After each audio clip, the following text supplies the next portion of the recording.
Alright, writer tip of the day. Do not throw anything out. So a lot of you guys know that I have, published this book right here, and that's great. And now I'm working on the second one.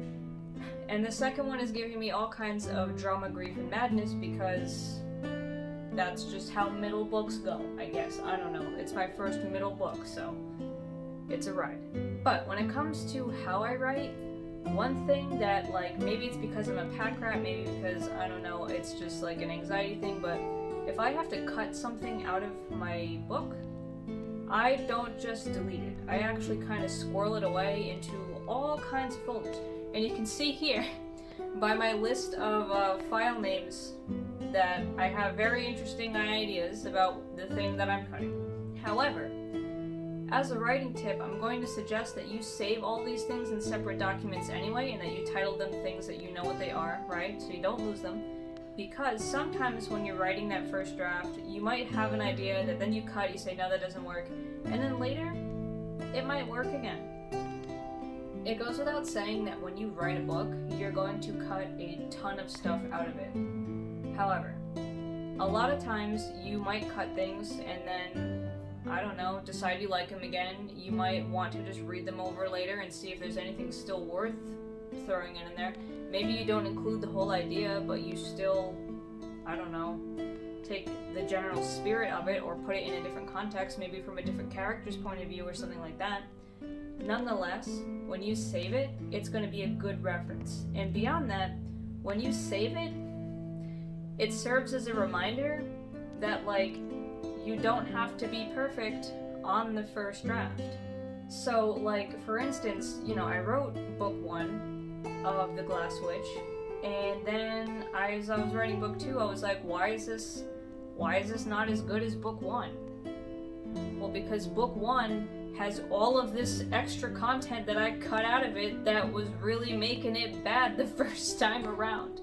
Sure, there are some things in there that I kind of went back and perused through and took on again, but a lot of it also is just there to serve as a reminder that quite literally, yes, your first draft is going to be bad and you're going to cut a lot out of it, and that's okay.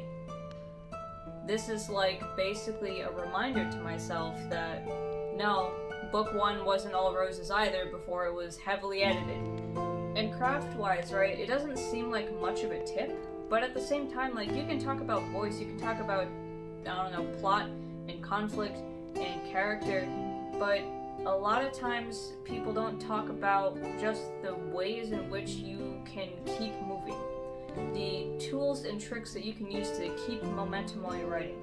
Because last year, I feel like I pretty much wasted that year just kind of waffling back and forth with this draft of this book. In reality, I wasn't giving myself the leniency to actually go forth and write the thing, messy, scrungly, bits and all. But when you write, let me tell you, you need that leniency. I feel like this is the main reason why books don't get finished. It's because people write and they expect to try and get it the way they want it the first pass. When in reality, you can absolutely drive down that literary highway, hitting every guardrail, bumping everything, crashing into stuff, and still get to your destination and still feel proud of yourself because the draft is done. And when you eventually edit that book into what you want it to be, and you saved all of the bits that you took out, maybe open them now and again, read them a little bit, and kind of goof on yourself a little bit for the directions you were going, it's gonna feel a lot easier, right? And I'm gonna tell you a secret, every book on your bookshelf has gone through this exact process of writing and cutting and writing and cutting. So when you know that all the books that you've read also started kind of messy and in need of editing, and then when you go look at your own book that you publish and realize that, hey, this wasn't like that either, and you go into that folder and see all the things you cut, it's going to be easier to then write the next book, and the next book, and the next book.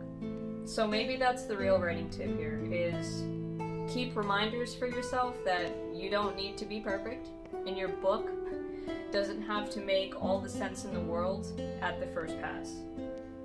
This is something that took me a long time to learn, but I think the faster you learn it, the easier you can just go and forgive yourself. At this point, I've given up trying to write, linearly, like from the start of the book to the end of the book. I have given up trying to do that, and I've just started writing pieces that I know that I want there, and we're just gonna go connect them later. And if we have to cut some, we have to cut some. Believe me when I tell you, I already have 18 spots in this story that I know that I have to fix, put in a different point of view, mash together with another scene, so on and so forth.